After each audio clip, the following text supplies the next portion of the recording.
Hey guys, it's Pineapple once again, and today we're going to be taking a second dip into My Hero Academia's Ultra Analysis book. If you haven't seen my first video, I suggest you do, because the Ultra Analysis book is a My Hero Academia data book released in Japan that has all sorts of fun facts and canon stats and bits of information on most of the characters in the My Hero world. You can follow me on Twitter at VocalPineapple, or you can subscribe here and hit that bell icon to set up notifications so you can keep up with my uploads. With that said, let's get to this video after that new intro. Hit it!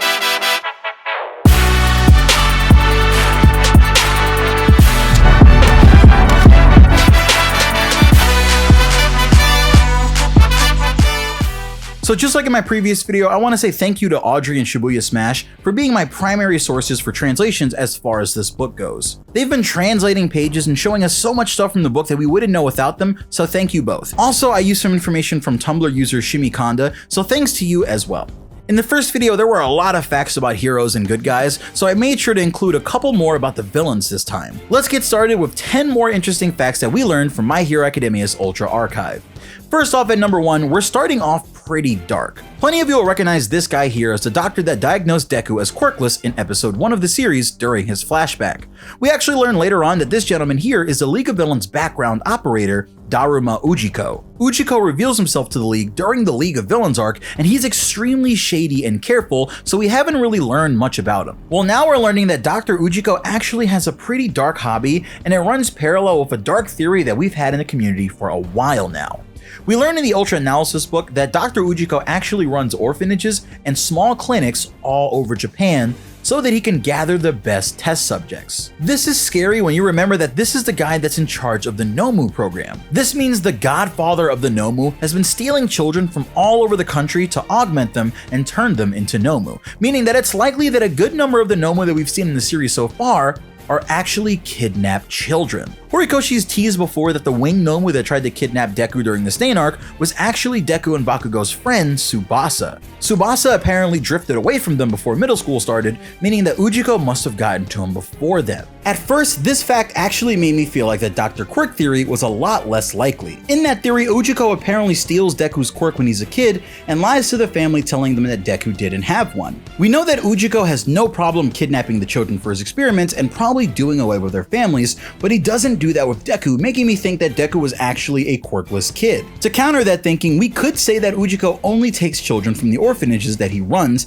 and he uses the clinics to somehow steal quirks from young children. This is sort of supported by a fact that we'll learn about Muscular a little later in the video, so keep your ears ready. The second fact that we'll quickly cover is actually a correction for a fact that was in the first video. In the first video, one of the facts that we cover is that apparently Mountain Lady and Kamui Woods have been living together. This had shippers really happy, but unfortunately it seems like this is a minor mistranslation. Instead, it says that the two are colleagues, but that doesn't mean that there isn't room to ship these two yet. In the manga, Mountain Lady recently talked about how being on the same team as Kamui gives her a lot of encouragement, and she didn't comment on rumors that the two had some sort of secret love affair with a warm smile on her face. Either way, here's hoping these two find love, even if it isn't each other. On to number 3, Dobby recently saw footage of Deku from Hawks' Wings in the manga, and he comments on how it looks like the kid who blows up his fingers hasn't improved much. Well, for our third fact, we know that thanks to the guide, that Deku is actually the 1A student with the most improved stats from the first guidebook, drawing into question Ujiko telling Dobby that he has great eyes and he's a good judge of power. Deku's original stats were an E in power, E in speed, B in technique, B in knowledge, and an A in teamwork. His speed and power were basically normal human level, but he still had what it took to be a hero thanks to his other stats. Now with One for All mastered a bit over 20% and with new quirks awakening inside him, Deku's stats are as followed. He has an A+ in power, an A in speed, an A in technique, an A in knowledge, and an E in aura. His power being an A+ now is actually a bit of a surprise because there's only S and S+ above that, which is reserved for characters like All Might, but I guess Todoroki has an S for power, so it isn't that surprising. These new stats show us that Deku is actually a monster, and we haven't seen him go all out since his fight with Gentle, so we can expect to see why these stats are so high once he's finally up against a main villain. Every single stat is improved, and I'd expect his teamwork to have gone up to an A+ also. Deku's lowest stat is his aura, which is pretty much his charisma, and he definitely has a long way to go before he's the confident and loud charismatic hero that All Might was, but that just means that he has a lot of room to grow. Funny enough, for our fourth fact, we actually have the fact that Dobby's stats have gotten worse since the first data book, making it even funnier that he thinks Deku still looks weak. Dobby originally had a B in power, C in speed, C in technique, C in intelligence, and B in teamwork. As of the second character book, his technique stat has gone down to a D-, and his B in teamwork has been replaced with an A in mystery. As for why his technique has gone down, well, we recently learned in the manga that Dobby's flames injure his own body, so you can see how using that quirk over time would make it so that his ability to finally control his flames would be hampered by the amount of pain that he's in. Here's hoping by the third character book that he has some sort of sweet new Detonarod code tech to help him get up and running at full potential. Our fifth fact also has to do with Dobby. You see, the biggest theory surrounding this character is that he's actually Endeavor's long-lost son, Toya. Well, in the Ultra Analysis book, all the villains have a little thing on the right side of their profiles that links back to their past in a certain way. Shimikonde on Tumblr says that the word connection here could also mean fate, karma, pretext, and origin. Now, most characters like Toga or Twice have scenes from their backstory, like when Toga drank the blood from the bird, or when Twice's clones go berserk, but Dobby's is different for some reason. Dobby's connection page has Endeavor fighting the high-end Nomu. Now, Dobby was the one that tested that Nomu and provided the specifications, and he was even there during that fight to some degree, but this seems like a weird place to put Endeavor when it's supposed to be something related to Dobby's past. This obviously triggers my Dobby is Toya anxiety, and I guess it's just another tease from Horikoshi that the link between these two characters is deeper than just the similarities in their quirk and appearance. Let's dip back to the heroes real quick to talk about our sixth fact that we learned from the book, and it's actually something that I'm sure is going to come up in the story fairly soon. We learned that Ochako has put in a request for a costume upgrade. We aren't sure specifically what she's asked for, but many fans are begging for it to be a little jetpack of sorts.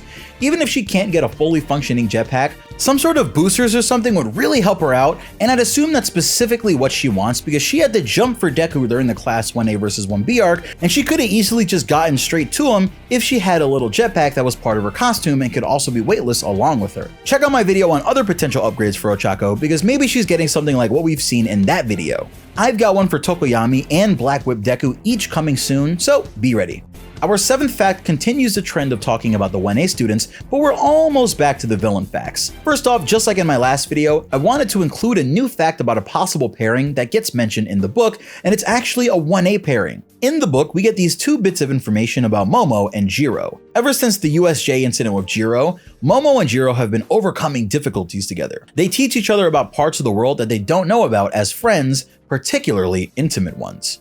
At the moment, Yaoyorozu is learning about metal music from Jiro and is listening to it, and Jiro is learning about classical music from Yaoyorozu. Now, of course, we can see this as just two friends getting along, but Momo-Jiro is a popular ship in the community, just like Kiribaku, so since they got a little bit of shine in the last video, I wanted to make sure that there was some hope out there for fans of this ship too. Our final student-focused fact and number 8 on the list is actually about one of our 1B students, Tetsu. Tetsu takes his heat resistance training pretty seriously, but he can also be pretty gross with it as well. We know thanks to the Class 1A vs Class 1B arc that Tetsu is trying to stand apart from Kirishima, so he's using the heat absorbing aspect of his metal quirk to give himself a bonus. Well, apparently at some point Class 1B was planning on having a barbecue, and it seems like Tetsu was really eager to show off his new red hot ability, so he asked the students to grill the meat on his back instead of using a normal grill. Apparently he said, "My sweat will give a salty flavor to the food." And thanks to this, Class 1B ended up not having a barbecue after all. Back to the villains, our 9th fact is a doozy. As the series has gone on, a number of our villains have actually been imprisoned. This has generated a lot of hype for a future Prison Break arc where some of these characters get away and escape along with All For One. After all, to a certain degree, we know that it was All For One's plan for him to end up in the prison nice and safe, and now we know that Shigaraki plans to destroy everything in 4 months, so that's potentially a time frame for us to see some sort of jail bust. Thanks to the book, we actually learn a few things about Tartarus Prison that I'll just group together and count as the 9th on this list. First off, Muscular actually got a medical treatment by Ujiko before he was taken into Tartarus. Now, I mentioned Muscular in the video earlier, but it does seem like the doctor has some way of extracting or at least copying quirks from people, and him having some sort of medical examination on Muscular before he was in jail but before the creation of the high-end Nomu that ended up being used against Endeavor probably lines up with each other on purpose, meaning that somehow he took Muscular's quirk or copied Muscular's quirk over to the high-end Nomu. Now, Muscular isn't alone in Tartarus. He's actually in the prison with Moonfish, Kurogiri, Overhaul, Stain, and All for One. Moonfish is actually waiting for the death penalty, so that lets us know that he's gonna die unless the villains interfere. Moonfish was pretty dangerous as he was during the Forest Training arc, but imagine what all of these villains would be like if they were part of the newly formed Paranormal Liberation Front. They'd probably be pretty deadly. The most interesting thing in my opinion that we learned about Tartarus is actually that we sort of know someone who works there. It's revealed that Seiji Shishikura, also known as Meatball's father, actually works at Tartarus, and he decided to go to Shiketsu because the hats reminded him of the Tartarus jailer's hats. Here's hoping that we see some of the events from this prison break arc, if it ever takes place, from his father's perspective, and here's hoping that he actually makes it out alive. Our final fact is one that's been foreshadowed in the series for a while, and it's about a character that's probably one of the most mysterious in the entire series. Gigantomachia is All for One's contingency plan if he ever gets arrested. He plans for Shigaraki to take command of the giant to take down the Hero Society and has faith in Machia for a reason. Gigantomachia apparently used to travel the country, kidnapping heroes for All for One while All for One wasn't able to move. This means that Giganto was All for One's personal quirk delivery service, and we know that Machia has multiple quirks of his own, so this means that All for One was probably also giving Machia a number of these quirks to make his missions easier. We actually see Gigantomachia on one of these missions in My Hero Academia Season 4 during Kirishima's flashback. In his flashback, a large mysterious figure questions them about a certain hero's office and gets pointed in a random direction by Ashido. We know now exactly why Machia was heading there, and we can assume that this poor hero's quirk ended up being stolen. With that said, these are 10 more interesting facts from the My Hero Academia Ultra Analysis Guide that we found this time around, but what did you guys think? Let me know in the comment section below, and remember, if you want another 10 facts, you can get this video to 3,000 likes. I love you guys, hope you guys are ready for My Hero Academia Season 4 and all the amazing content that's going to be on this channel. I'll see you guys soon. It's Pineapple. Peace.